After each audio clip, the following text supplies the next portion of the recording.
Day, Israel. Remember our Gory Island understanding? You remember. Different shaded women of the slave trader groups called Senaires were in charge of shipping and handling of the new and fresh clones across the globe. And even though boys will be boys, all major European powerhouses yielded to their power with decency and order without scruffle. I can't hear your answer because this is a video. But if you said yes, check this out. According to Wikipedia under Senaires, Signare, quote, Senaires were the name for the mulatto French African women of the island of Gorée and the city of St. Louis in French Senegal during the 18th and 19th centuries. These women of color managed to gain some individual assets, status, and power in the hierarchies with an S of the Atlantic slave trade. Stop. So as you can clearly hear, for them to say, quote, these women of color managed to gain some individual assets, status, and power in the hierarchies with an S of the Atlantic slave trade, that can only mean these are the exact same women of the African slave trader hierarchy groups, not African tribes, but groups with an S, who married the white man and spread across the Americas at the onset of our ancestors arriving in the Americas. But let's continue for more clues. Under social and economic role, listen closely. Quote, Senaires commonly had power in networks with an S of trade and wealth within limitations of slavery, meaning they were not slaves, but the power they wielded was slavery-based. You know, like among other duties, they were responsible for the specialized slave handlers, you know, those male clerks they commanded but didn't own, who delivered the new and fresh clones to the outskirts and the borders of Libya like we read about in our G-Men series.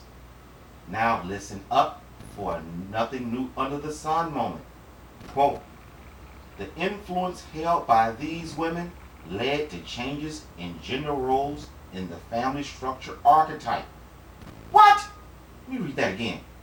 The influence held by these women led to changes in gender roles in the family structure archetype. Stop. Bingo. So as you can clearly hear, there is nothing new under the sun. In this case to me, we have strong black women whose power, quote, led to changes in gender roles in the family structure archetype.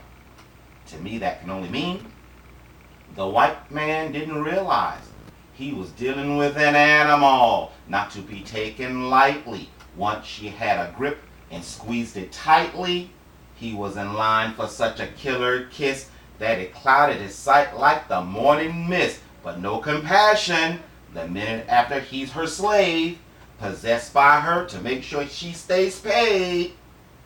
Thus, this is the real oxymoron reason. Even though all the laws are made by men, they all go against his own self-interest in favor of women. This is the real reason, through epigenetic-based understanding, there are so many strong black women dominating the socio-economic landscape. If you don't believe me, check this headline out. According to Forbes, under despite the odds, educated single black mothers are dominating corporate America.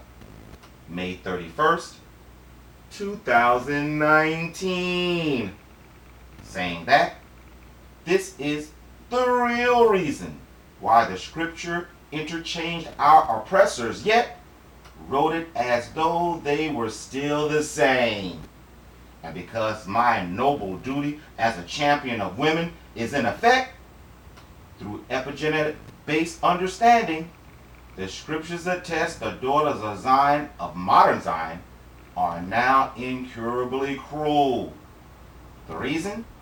a good chunk of their feminine ancestors are slave cloning water spirits who knew how to treat her man bad and make him love it. You know, Black Girl Magic City style. But let's continue if you don't believe me.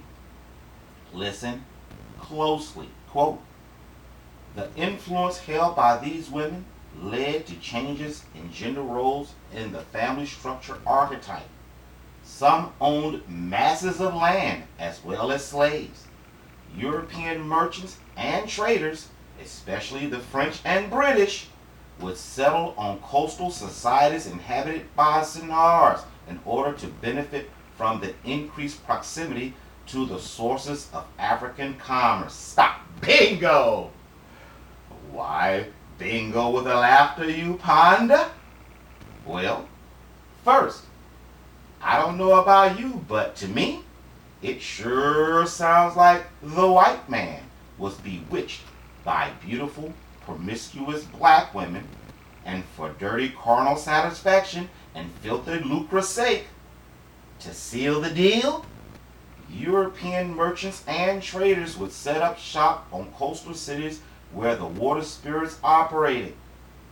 And second, I don't know about you, but to me, this information can only mean we are discovering the slave distribution network I told you during our Psalms 83 game discovery.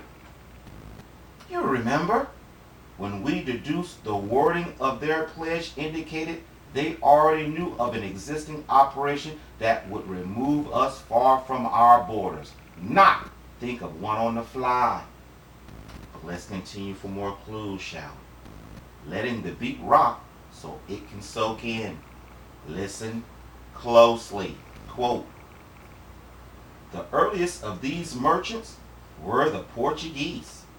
These merchants were given the name Lakotas because, personal quote, they threw themselves among Africans, comma, and they would establish relationships with the most influential Seners who would accept them in order to obtain commercial privileges. Many Seners were wed under, personal quote, common local law that was recognized by priests of the Catholic faith.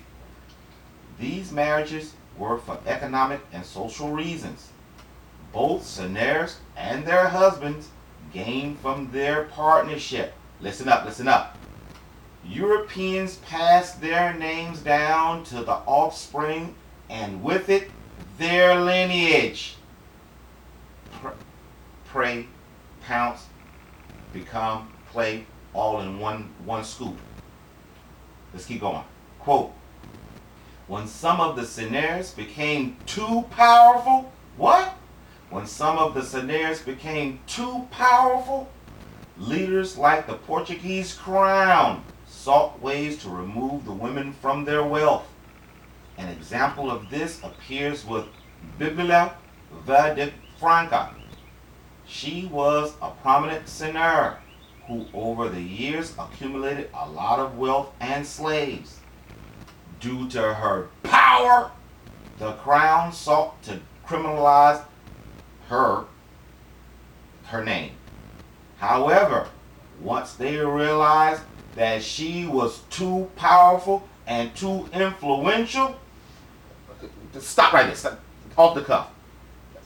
Well, let's keep going. Let's keep going. Let's say it again. However, once they realized that she was too powerful and too influential, all charges against her were dropped, and she was once more considered loyal to the crown. Her name, confrontation with the Portuguese crown, represents the strength that the Senores in this time period had, and also the Portuguese growing inability to control the people. Stop. Bingo! I don't know about you, but